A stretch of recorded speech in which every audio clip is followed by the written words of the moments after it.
Hey guys, this is Vikas Sharma and today we are going to talk about the union structure of our country. जैसा कि आप लोग जानते हैं कि इन दिनों बड़ी ऐसी घटनाएं हो रही हैं जिनको भारत के संघात्मक ढांचे के लिए सही नहीं समझा जा सकता।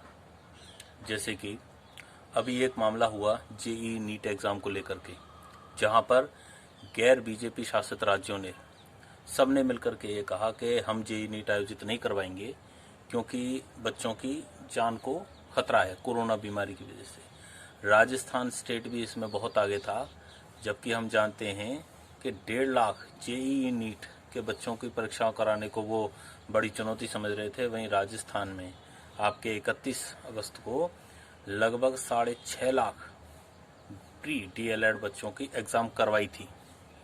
इसी प्रकार पश्चिम बंगाल में भी आप देखिए बच्चों को एग्ज़ाम भी नहीं होने दिए गए, जबकि जितने भी हमारे आईआईटीज़ हैं और लगभग 100 से ऊपर शिक्षाविदों ने प्रधानमंत्री को चिट्ठी लिख करके कहा था कि एग्ज़ाम किसी भी हालत में होनी चाहिए, बच्चों के एक वर्ष को जाया नहीं कर सकते। हमारा सुप्रीम कोर्ट भी लगातार 2 याचिकाएं लगाई गई, उसके बाद भी सुप्रीम कोर्ट ने इन याचिकाओं को खारिज किया और ये कहा कि किसी महामारी की वजह से बच्चों के वर्ष को ख़त्म नहीं कर सकते।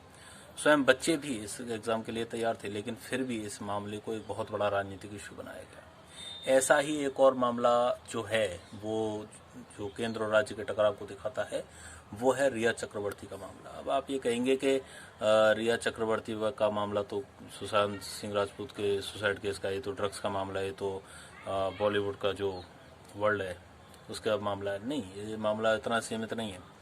इस मामले को लेकर के महाराष्ट्र सरकार, बिहार सरकार बनाम केंद्र सरकार, ये सरकारें जिस तरह आपस में टकराई हैं वो क्या है, वो केवल एक क्रिमिनल केस बन के नहीं रहा, वो 2 राज्यों के बीच की लड़ाई और महाराष्ट्र की डायरेक्ट बिहार सरकार और केंद्र सरकार के खिलाफ लड़ाई का मुद्दा उसने अपने आप ही ले लिया।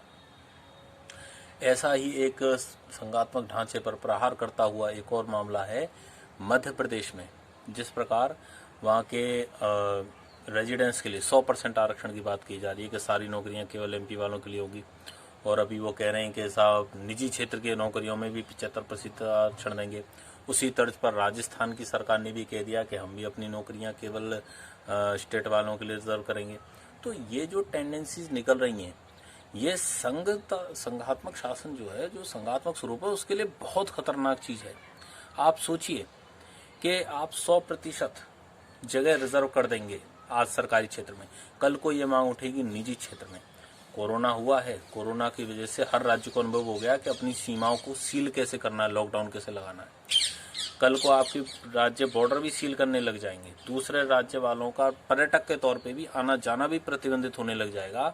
और एक समय पर आप ऐसा करेंगे कि आप अपनी पुलिस को आर्मी की जो है आप ट्रेनिंग दे देंगे, हथियार उपलब्ध करवा देंगे, और हो सकता है फिर आगे चल करके भारत में से न जाने कितने पाकिस्तान बन जाए।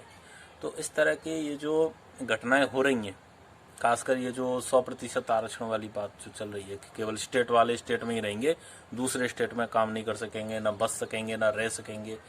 तो ये जो अभी 2-3 टेंडेंसी जो निकल रही हैं, ये भारत के संघात्मक ढांचे के लिए वर्तमान समय में सबसे बड़ी चुनौती है। आप देख रहे हैं पॉलिटिकल अड्डा, और आज के बाद इस टॉपिक को लेकर के हम एक और वीडियो जारी करेंगे। आप सभी के सुझाव और विचार आमंत्रित हैं।